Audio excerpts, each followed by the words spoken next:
It's a cider variety called Bret, which comes from Devon originally, and I think it's an extremely beautiful apple.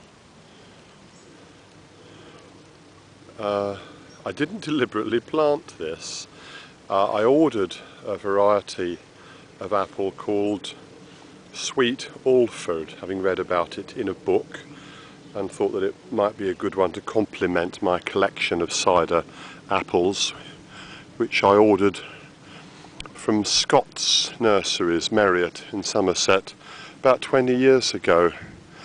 There was a mix-up in a nursery, not necessarily at Scott's, but it may have been some years earlier, and a lot of apples were grafted and were believed to be the variety Sweet Alford, but in fact they were Brets.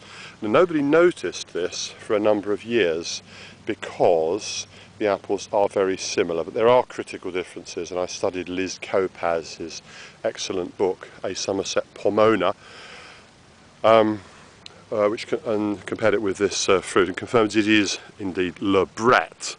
You may think, what on earth does that? What on earth is the significance of that? Well, it's important to get things right. Sometimes things are sold as one thing and they're actually something else. But we don't mind, because this produces a very nice sweet cider.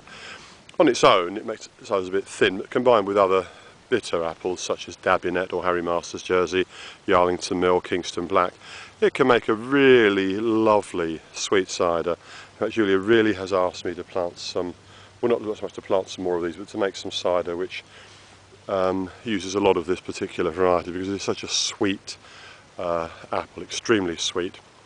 Sad news from Scott's of Merriot, one of the great apple tree nurseries, and also they did roses and pears, cider apples, all sorts of lovely things. Tragically, they have now closed to open no more. They have had 2 closing down sale weekends, and unless a white knight comes forward to buy the business, which probably will not happen since it was making a loss for some time,